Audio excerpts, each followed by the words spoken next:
Para começar a nossa jornada, vamos trazer para você o painel Investimento Social Privado e Negócios de Impacto. Aqui você vai poder entender qual a interseção entre esses dois conceitos e como convidar o investimento social privado para ajudar no desenvolvimento dos negócios de impacto social.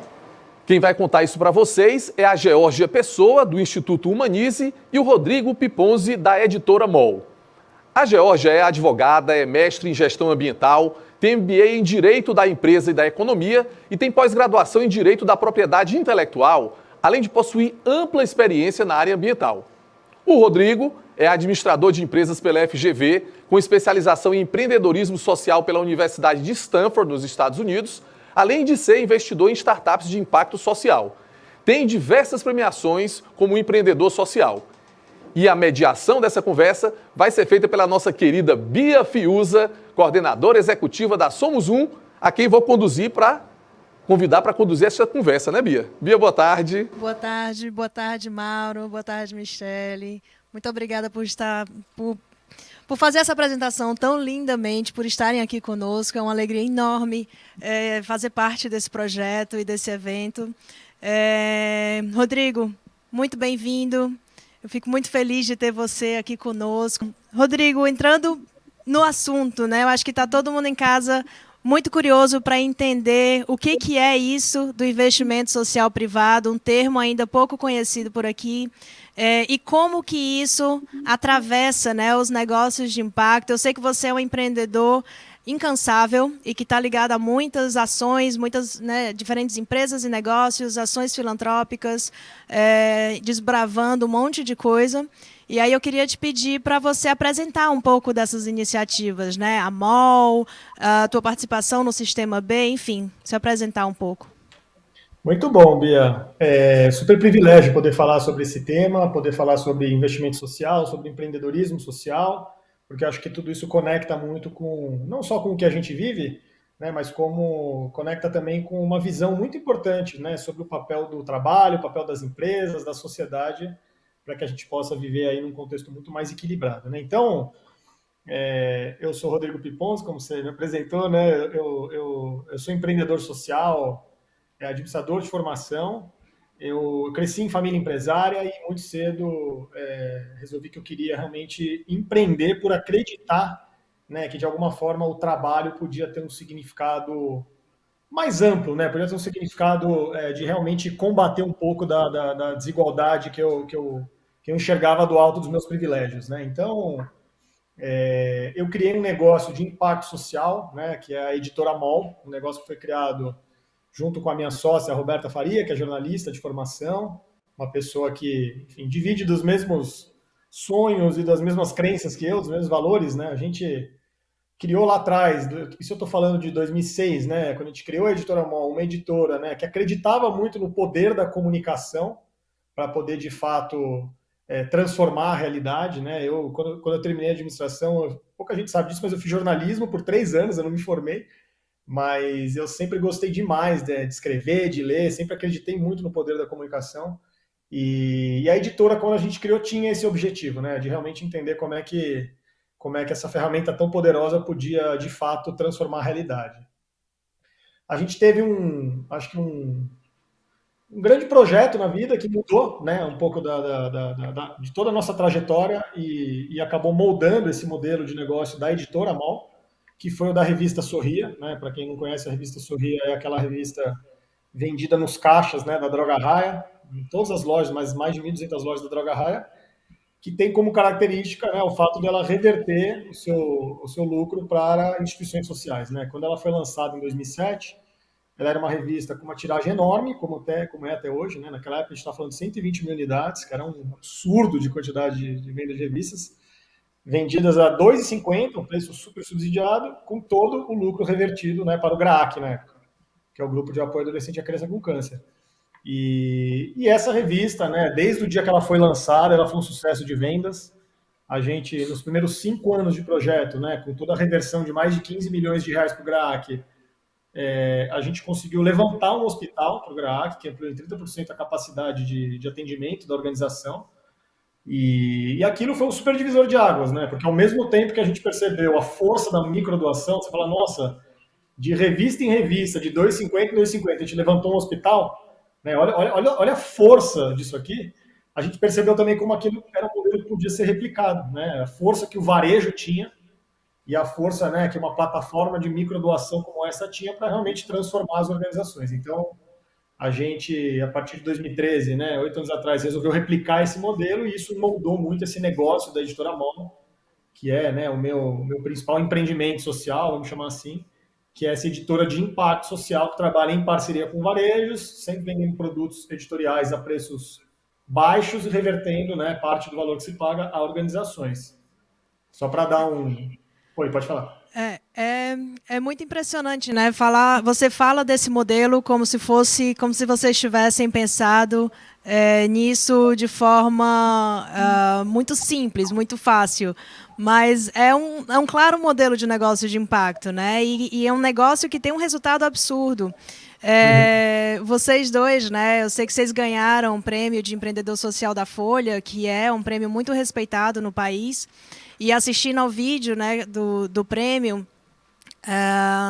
enfim, a gente vê os resultados já alcançados, tanto do GRAC, as salas, né, as salas de exame, as coisas que foram conquistadas por meio desse negócio, por meio dessas doações, e todas as outras ações e todos as outras OSCs, os outros projetos que já são ajudados hoje, né? E eu sei que você é um filantropo também, incansável, como eu falei. E eu queria te perguntar, assim, o que você poderia falar, né? Porque são dois conceitos ainda um pouco confundidos, de quando que você entendeu a diferença dos poderes entre a filantropia, né, os projetos filantrópicos apoiados por vocês, e a capacidade de mudança, o lugar onde poderiam entrar, o conceito de negócios sociais, né, de negócios de impacto. É muito interessante, Bia, assim, porque, de fato, né, eu acho que ao longo da trajetória, né, quando eu olho para a MOL é classicamente um negócio de impacto. Né? A MOL é um negócio com fins lucrativos, a MOL tem sócios, a MOL tem grupo, né? A editora de origem é um grupo que hoje tem quase 50 funcionários, então ela é um negócio, ela é um negócio que usa esse mecanismo de negócio para atacar problemas socioambientais, né? E usa isso, né, de uma maneira muito eficiente, como você falou, a gente já está batendo aí 44 milhões de reais doados. Agora, eu sempre tive muito esse lugar, né, dessa conversa, como você trouxe, né? O que é a filantropia e o que é, né, esse lugar do investimento, do negócio de impacto social, né? Porque eu lembro muito de ter essa conversa, inclusive no ano que eu ganhei o prêmio que você mencionou, né, em 2018, eu participei de um fórum que discutiu muito essa questão, né? Até onde vai o papel da filantropia, até onde vai o papel do investimento social, até onde vai o papel dos negócios de impacto, né? E eu vestindo chapéus diferentes, né, até como contexto, eu tenho um instituto filantrópico, né, com a minha família, que chama Instituto ACP, que é um instituto criado por mim, pelo meu pai, né, que tem por missão o desenvolvimento de gestão e governança de organizações do terceiro setor. Então, é um instituto com recursos 100% da família, 100% filantrópicos, é uma organização sem fins lucrativos, e que a gente trabalha hoje com um fundo, com 12 organizações, enfim, a gente trabalha realmente muito focado, né, no desenvolvimento dessas organizações e, por consequência, do campo, né? E é muito legal, porque quando você veste os dois chapéus... tô te vendo agora tá mais fácil. Quando você veste os dois chapéus, é muito interessante você ver o que se equilibra em cada um desses lugares, né? Então, quando eu olho para os negócios de impacto social, né, para os investimentos de impacto social, fica muito claro que você tem uma condução e você tem uma possibilidade de escala e você tem um formato de construção estratégico que é diferente de quando você fala da filantropia mais tradicional, né? Agora, tem rotas de desenvolvimento e tem níveis de amadurecimento de projetos que vão funcionar melhor com a filantropia e tem outros que vão funcionar melhor com negócios de impacto. E o que é muito legal no meu caso, eu tenho projetos que estão dentro dos dois ecossistemas. Vou dar um exemplo muito legal, o Banco de Alimentos, que é uma organização social incrível, fundada pela Luciana Quintão, né, que trabalha muito no combate ao desperdício de alimentos e tudo mais. Ela é uma organização que ela é parceira da Editora Mol, né, foi parceira da Editora Mol em projetos, e é uma das organizações apoiadas pelo fundo do Instituto ACP. O que é muito interessante? A filantropia está apoiando muito o desenvolvimento institucional do Banco de Alimentos, num ritmo de muito acompanhamento, muita troca, de gestão, e o recurso que ia via Editora MOL, ele está acompanhando um outro ritmo, que é um ritmo muito da execução, é um ritmo muito de fazer aquela missão fluir, ser canalizada. Então, é muito interessante quando você veste os dois chapéus, você vê como as estratégias são complementares, elas não se matam, e como isso, inclusive, faz parte das minhas decisões de investimento, né? Da decisão de onde eu ponho meu recurso e como eu ponho meu recurso também. Olha, a gente está numa situação de muito privilégio nesse painel, porque a gente está com a possibilidade de tocar em vários assuntos que vão ser aprofundados ao longo do evento, né? A gente falou aqui, você falou, eu acho que traz uma clareza sobre a diferença entre o que é o papel da filantropia e como que a gente pode agir, filantropia, investimento social privado, né? Para quem está em casa, a gente define muito o investimento social privado como aquele recurso voluntariamente destinado para ações de melhoria social, ambiental, enfim, de melhoria do mundo, né? Voluntariamente destinado para isso, que é o que nós fazemos com a filantropia. E aí a gente fala dessa distinção entre o papel da filantropia e o papel dos negócios que podem, buscando sustentabilidade financeira, buscando o lucro, resolver problemas sociais ambientais.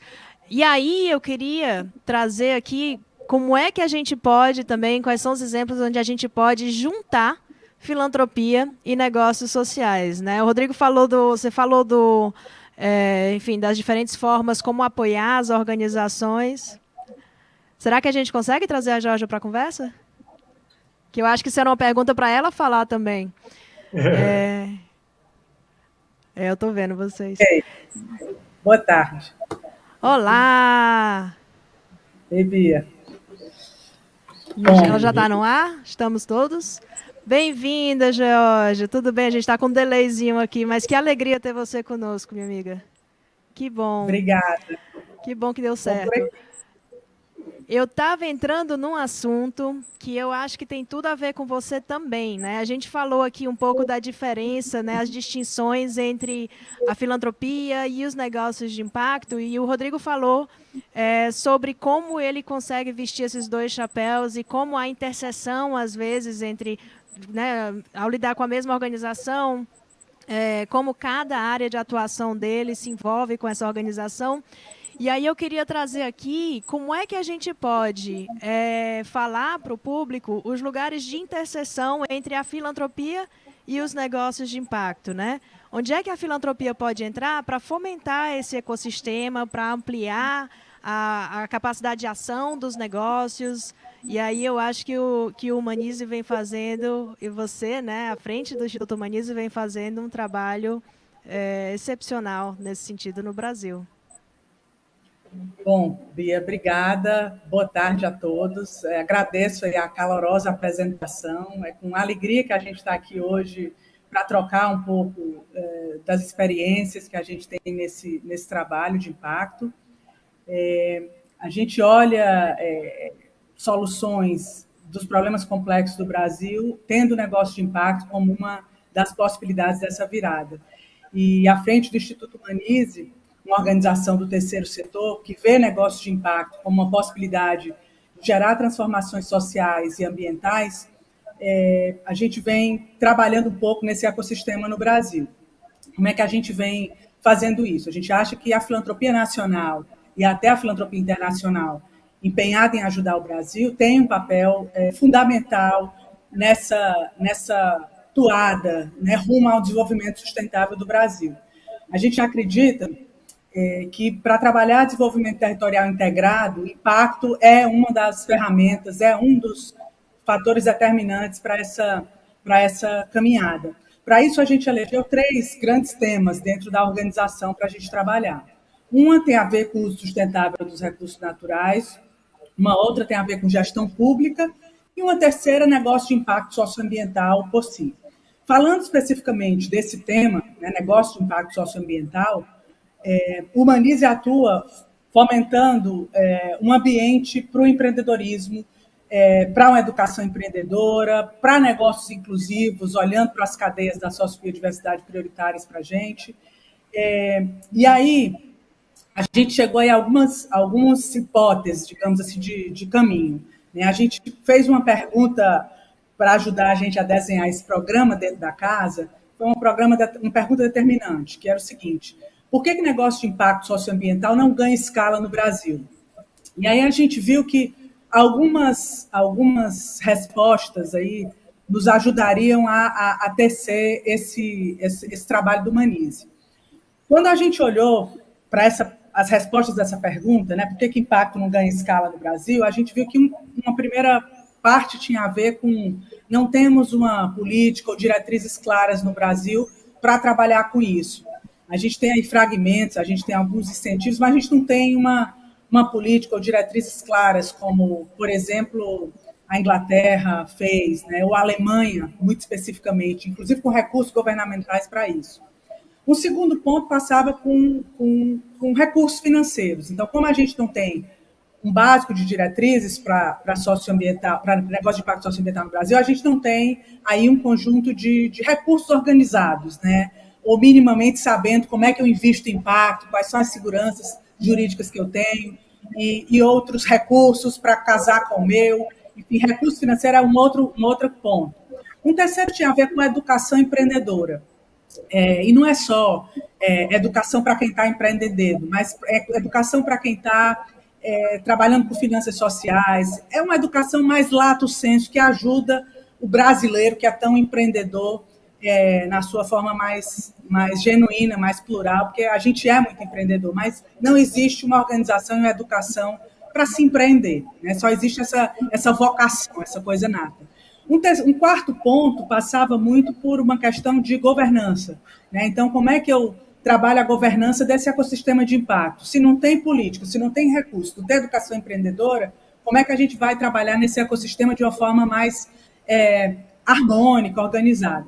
Então, o Humanize desenhou um programa considerando que tínhamos que dar assim, umas agulhadas de acupuntura em todos esses temas para trabalhar e fortalecer o ambiente de impacto, de negócio de impacto no Brasil.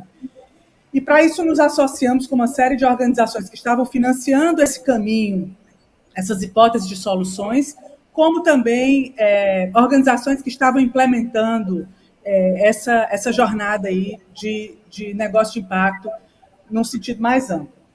E a gente acredita muito assim, que o Humanize trabalha em nada só, né? A gente acredita muito que trabalhar de forma colaborativa para que impacto vá para um outro lugar dentro do Brasil é algo possível e algo que a gente acredita. E, para isso, a gente está sempre buscando todos os parceiros possíveis aí, que estão nesse mesmo lugar que a gente, para trabalhar soluções escaláveis para os problemas sociais de populações vulneráveis. Esse é mais ou menos o campo de atuação do Brasil, do Humanize no Brasil.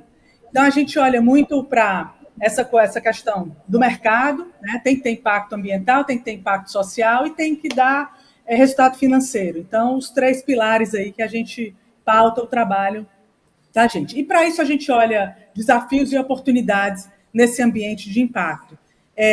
E nessa nossa jornada, né, eu acho que muita coisa aconteceu aí ao longo desses quase 4 anos de início de organização, mas trabalhar com os parceiros fez toda a diferença. Então, a gente trabalha muito com governos, com agências multilaterais, né, os bancos de fomento nacionais e internacionais. A gente trabalha com outras organizações filantrópicas doadoras e implementadoras, né, as organizações do terceiro setor, as fundações e os institutos que estão financiando as coisas com a gente, como também as ONGs, academia, enfim, Sistema S, todo mundo que está implementando todos esses temas de impacto na ponta. E a ideia é essa, trabalhar nesse ecossistema mais amplo. Então, a gente entende que trabalhar em rede é fundamental, ter esses núcleos, esses clusters por bioma, por região do Brasil faz a diferença. Então, essa empreitada do Somos Um aqui na região Nordeste é muito bem-vinda pelo Humanize, porque como a gente quer trabalhar impacto no Brasil, trabalhar com parceiros que estão olhando para um conjunto de soluções que faça sentido numa determinada realidade, apresenta ser uma saída importante para esse trabalho que a gente está fazendo. E aí eu acho que entre os obstáculos aí que a gente encontra, eu acho que tem uma questão de a gente sabe pouco e fala muito pouco sobre a jornada completa, né, de impacto socioambiental no Brasil, desde a fase de ideação até a fase de escala. Então, a gente compartilhar aprendizados na jornada completa de impacto parece ser uma coisa muito assertiva e parece ser também uma forma de mostrar como é que essas coisas estão sendo feitas, independente da região do Brasil, porque, inclusive, é uma impressão equivocada que a gente tem que o Sul e o Sudeste estão no outro lugar em relação ao impacto. Não, o Brasil inteiro tem experiências interessantes em fases distintas da jornada, em lugares diferentes, com temas diferentes, né? Seja o impacto urbano, seja negócio de impacto no meio rural, como é que o impacto em meio urbano pode ensinar o meio rural, e como é que o rural também ensina o meio urbano. A gente tem uma série de exemplos aí.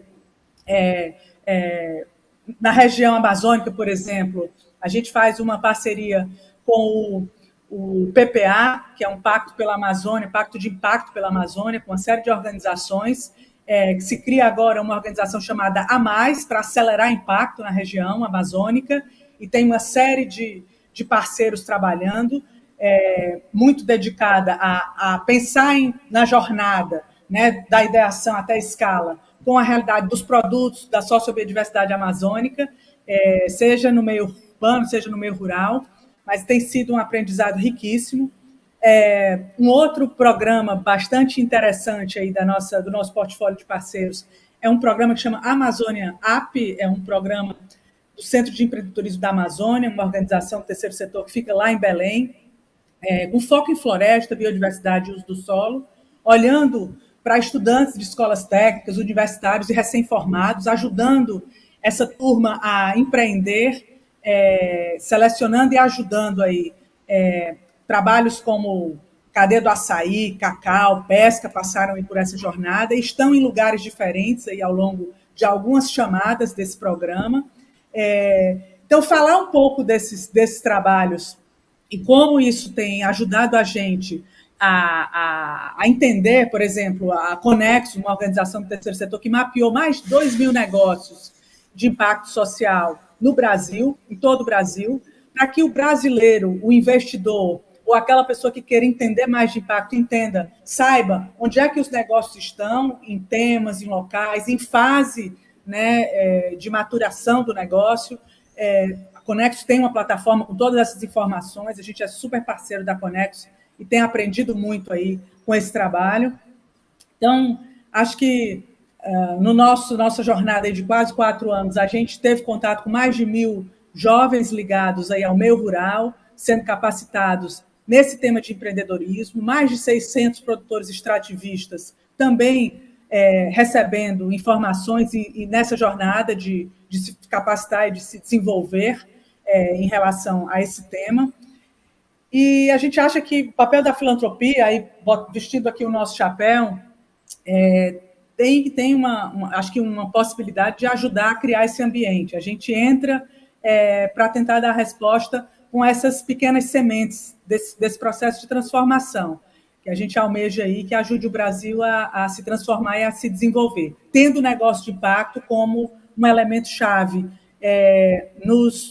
tudo que a gente está olhando. Então, para o Humanize, olhar para políticas públicas é importante, entender o papel dessa filantropia estratégica, que é o nosso, olhar para negócio de impacto e para os negócios responsáveis, as empresas que também estão aí imbuídas de transformar o Brasil nesse rumo que a gente quer. Então, esses 4 atores são super importantes, tem um jogo sendo jogado, e o papel da filantropia, eu acho que está aí ajudando com o capital semente para que esses negócios de impacto consigam ter as condições mínimas para virar um negócio, passar do Vale da Morte e virar alguma coisa que pare em pé e vire um negócio ou uma empresa que se sustente, né, que seja longeva. Esse é o nosso ideal, a gente acredita muito nisso, e o brasileiro tem uma vocação nata, né, para esse papel.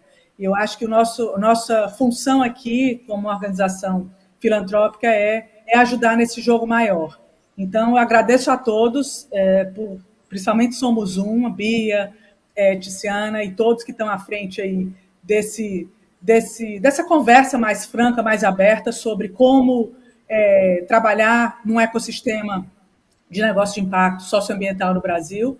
Estou animada para continuar essa conversa. Um prazer estar aqui com o meu amigo Rodrigo nessa mesa e estou à disposição. Georgia, muito obrigada pelas suas palavras, sua explanação. Eu acho que o Instituto Humanize é um case fantástico, assim, porque realmente vem fazendo um trabalho de referência no Brasil e é interessante de expor. Vocês têm alguns programas, né, estruturantes que acontecem simultaneamente, né? Vocês trabalham com base em evidências, mapearam onde que podem estrategicamente ter um trabalho mais relevante para impulsionar o Brasil em vários aspectos. Atuando com políticas públicas, com desenvolvimento territorial e entenderam, né, identificaram os negócios de impacto socioambiental, os NISA, né, como vocês colocam, como um caminho para fazer isso, né, um caminho importante. Impulsionar esse setor de negócios 2,5, é uma estratégia importante e relevante para a gente pensar o desenvolvimento do país. E, enfim, eu acho que você falou muito bem, né, de todos os 4 pontos, como que a gente pode pensar a ampliação, o fortalecimento desse ecossistema. Eu acho que a gente tem um alinhamento muito forte entre o que a Somos Um acredita e o Instituto Humanize também. E pensando nessas diferentes ações, né, nesses diferentes caminhos, eu queria pedir para o Rodrigo falar um pouco mais de dois aspectos. O primeiro é da atuação dele junto ao Sistema B, que é também um tema que vai ser aprofundado aqui amanhã com a Francine Lemos, e também falar um pouco da tua visão como investidor, né? Para além de filantropo, investindo nas ações sociais, né, e pensando nessas estratégias, você também traz um olhar de investidor que olha para o mercado financeiro e começa a identificar e atuar sobre uma estruturação diferente desse mercado. Então, eu queria te pedir para comentar um pouco sobre isso e como que você está vendo isso no Brasil hoje. Muito bom. Jorge, prazer estar com você também aqui. Sempre bom escutar a Jorge falar do Humanize, que eu admiro muito também. Bom, falando primeiro do Sistema B, né? Eu sou fã de carteirinha do Sistema B, porque eu sempre falo que o Sistema B, ele tem por missão, né? Ele atende uma missão que é a minha também, que é a de a gente realmente entender uma nova forma, né, de se fazer negócio. A gente sabe, né, o quanto a gente precisa reinventar esse sistema econômico para que a gente possa equilibrar muito mais a distribuição de riqueza. A gente sabe o quanto é importante a gente migrar de um capitalismo para o acionista, né, para um capitalismo para o stakeholder, né? Então, o capitalismo ele tem que beneficiar a todas as partes, ele tem que beneficiar a sociedade e não só os acionistas. Então, o Sistema B, de alguma forma, ele representa tudo aquilo que eu acredito quando a gente fala de fazer negócios, né?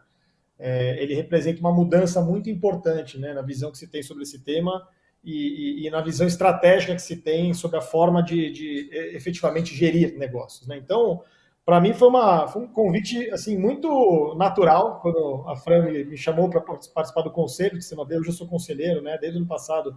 Foi um processo muito natural e com o qual eu fiquei muito entusiasmado, porque eu já venho, né, de uma história de me relacionar com grandes empresas, né? Eu venho de família empresária. A MOL, né, ela criou um modelo de negócio que ele é totalmente escalado dentro de grandes negócios e, de alguma forma, a minha luta sempre foi essa. Sempre foi de humanizar esses negócios. Falar, olha, você tem noção do seu potencial de transformação com toda essa capilaridade, com todo esse volume de clientes, de colaboradores, então, de alguma forma, o Sistema B ele representa um pouco do que eu já vinha fazendo e lutando e me permite dar escala, né? Acho que estar hoje no Sistema B é muito dar escala a esse trabalho que eu já faço e poder, de alguma forma, pensar como é que isso pode virar rotina, né? A gente sempre brinca, né? O ideal seria que o Sistema B um dia nem existisse, né? Para que todas as empresas fossem B e essa discussão fosse obsoleta, assim como o termo negócios de impacto social, né? Eu sempre falo, vamos torcer para chegar o dia que negócio de impacto serão simplesmente negócios, né? E a gente nem vai ter que usar mais a alcunha do impacto social. Então, eu acho que o Sistema B está numa missão muito importante e é uma conversa muito importante, produtiva, e que eu acho que ela é mais do que necessária, ela é obrigatória hoje para todas as empresas, né? Não existe empresa mais que vá conseguir sobreviver se ela simplesmente olhar para o velho capitalismo. Então, eu acho que o Sistema B ele é muito mais um enorme apoio, né? Ele é uma organização que realmente chega para adaptar os negócios a essa nova realidade, né? Muito mais do que tentar convencer negócios de fazer diferente. Então, e aí quando a gente olha para a lente do investimento, né, Bia, que acho que foi a sua segunda pergunta, eu acho que essa é uma mudança também muito estrutural e da qual eu tenho ficado muito feliz de fazer parte, né? Porque ela nasce de um lugar muito de inquietação pessoal, mas também nasce de um lugar de falar, nossa, eu tô numa geração dentro de uma família que pode influenciar decisões, né, para cima e para baixo, né? Para quem não sabe, a minha geração vai receber, se você fizer um recorte dos Estados Unidos, por exemplo, se não me engano, a minha geração, eu tenho 41 anos, a minha geração vai receber nos próximos 10 ou 15 anos mais de 70 trilhões de dólares da geração de cima. Vai ser a maior transferência de riqueza da história dos Estados Unidos. E esse número, se eu não me engano, é só nos Estados Unidos, né, do que Só foi nos Estados levantado. Unidos. Exatamente. Então, Nos é um próximos 10 fato. anos. Exatamente. Então, é um fato que a nossa geração vai receber a maior transferência de riqueza da história, né? E isso, que palavra vem na cabeça quando você pensa nisso? Responsabilidade. A gente tem que saber como investir, né? A gente tem que saber o que a gente faz com os recursos do ponto de vista de legado, de construção coletiva, de olhar para muito além do próprio umbigo, né? E aí eu acho que o investimento, né, o investimento de impacto, né, o investimento socialmente responsável, vamos chamar assim, ele ganha um contorno completamente diferente, né? Então, da minha experiência pessoal, né, eu tenho tanto um olhar de entender, bom, do que eu tenho, né, como patrimônio, o que eu invisto e de que forma eu invisto, o que eu eventualmente corro mais risco ou menos risco, e aí o que eu quero correr mais risco, eu posso eventualmente investir num negócio de impacto social com empreendedores que eu admiro e que eu entendo que tem soluções inteligentes, bacanas, que podem ser escaladas. Onde eu quero correr menos risco, a lente é outra hoje, né? Então, existe uma pressão cada vez maior e o que é interessante é que os próprios bancos estão começando a se preparar muito mais para essa conversa, né? De entender como montar suas carteiras, como acompanhar suas carteiras.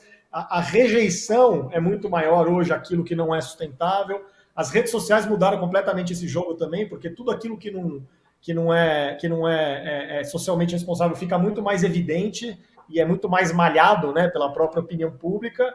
Então, eu acho que, independentemente do risco e da forma como você usar, porque também podemos colocar filantropia nesse balaio, tem parte do seu patrimônio que você fala, é o que a Georgia estava falando, esse aqui é o capital semente, esse aqui é o investimento mais estruturante, aquele que eu não espero o retorno. Ou seja, dentro da escala de retorno, risco que você espera, eu acho que a gente tem hoje um olhar diferente sobre, né, o impacto que isso gera no mundo.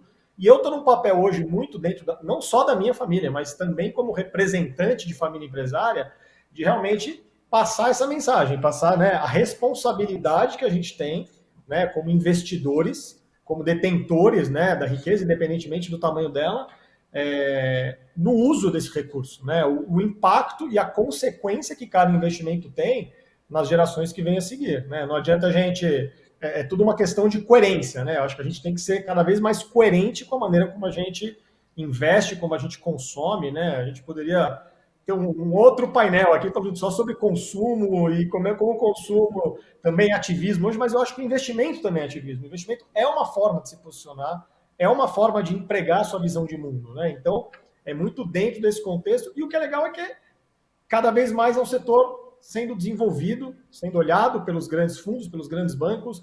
É um sistema, é um setor que tem um ecossistema em desenvolvimento e eu acho que isso abre muitas oportunidades. A gente tem que correr atrás, estudar e entender o que efetivamente encaixa no que a gente quer, né? Perfeito.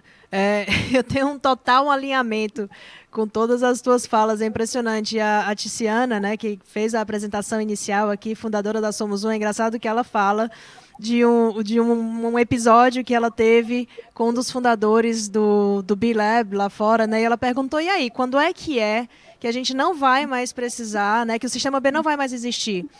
E ele ficou assim, como assim? E ela trouxe essa mesma fala, né? O ideal é que a gente chegue num dia em que esse conceito já seja tão naturalizado que a gente não precise mais falar de sistema B, de negócio de impacto, todos os negócios já vão estar alinhados e ponto final. E aí ele falou, né? Daqui a 10 anos, talvez a Inglaterra já esteja próxima disso. No Brasil a gente não sabe ainda, vamos trabalhar para isso. Mas eu acho que essa é a ideia, né? A gente trabalha para resolver os problemas, para que eles estejam resolvidos. E uma vez isso feito, a gente não precisa mais trabalhar esses conceitos, a coisa já anda sozinha. E eu queria caminhar para a nossa última pergunta.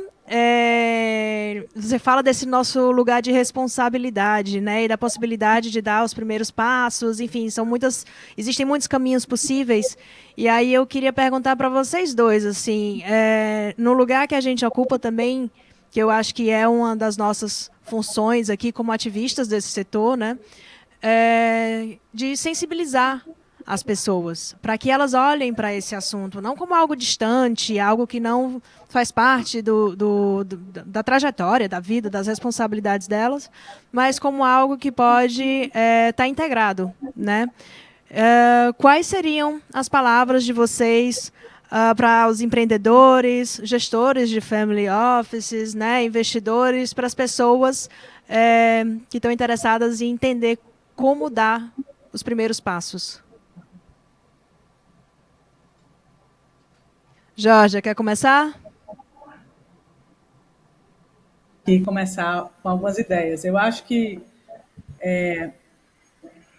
o brasileiro ele tem essa vocação, mas ele também, a gente ele aqui para desenhar o programa do Humanize, a gente também aprendeu que o brasileiro ele tem uma autoconfiança muito elevada e ele explora pouco as possibilidades com informações, com conteúdos por mais rápidos e chutos que sejam, mas o brasileiro ele entra naquele índice global dos 95% dos negócios não dão certo nos primeiros 2 anos, porque tem uma autoconfiança elevada. Então, eu diria que para quem está olhando e pretendendo empreender, estenda a mão para o que está fácil, né?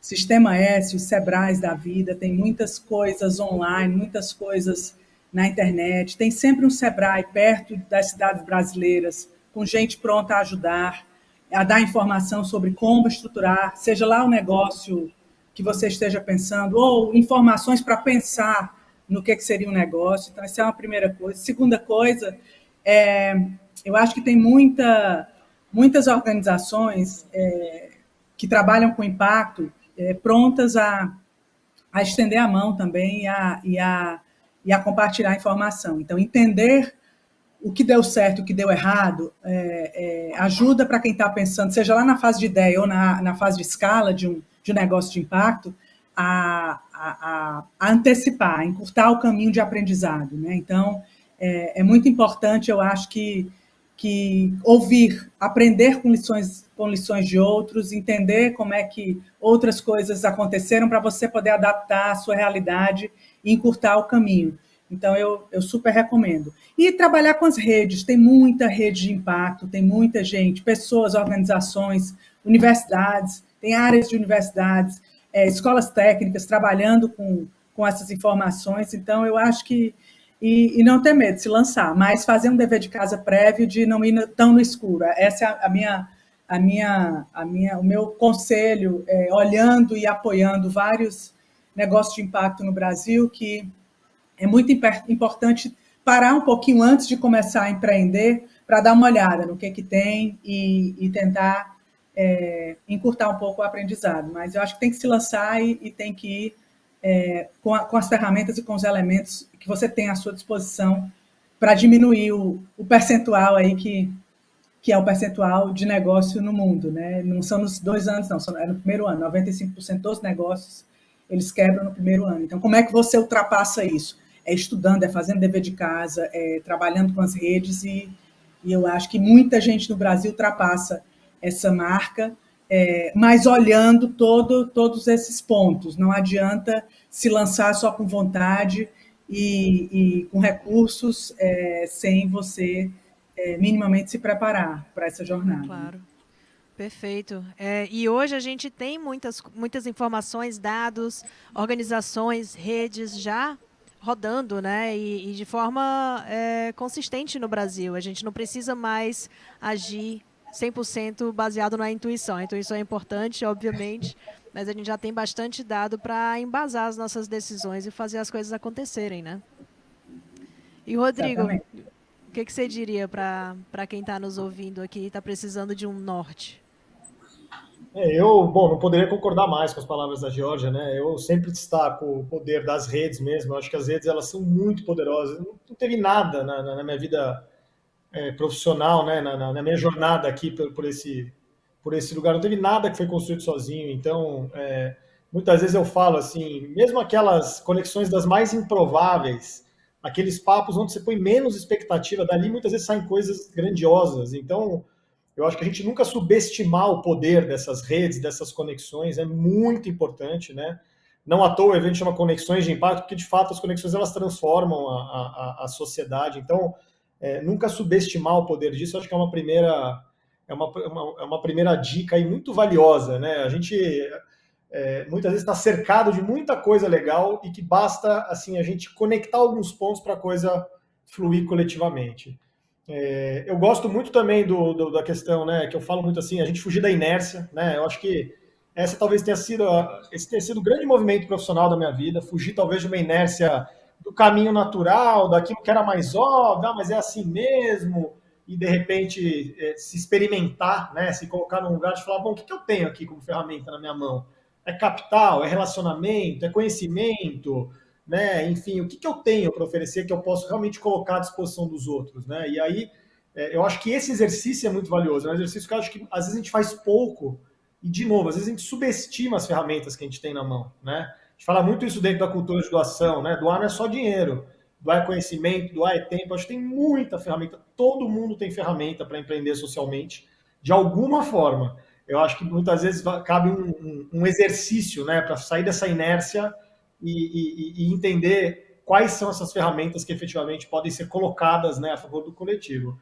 E aí eu acho que tem uma última questão que é muito valiosa, que assim, a gente tem que descobrir o que toca nosso coração sempre, assim, né? Tem sempre alguma coisa que vai tocar mais, que vai tocar menos, e eu acho que a gente tem que ir nesse ponto, sabe? Eu acho que quando a gente fala de impacto social, quando a gente fala de empreendedorismo social, de filantropia, é inevitável, né? O elemento coração tá embutido, né? E não estou dizendo que são só os apaixonados pelas causas que trabalham nesse campo, não. Tá tudo certo, o nível de paixão pode variar, mas assim, eu acho que as coisas que a gente entende que realmente nos tocam, aquelas questões que são prioridades para a gente, elas tendem a ser aqueles lugares onde as suas iniciativas fluam mais.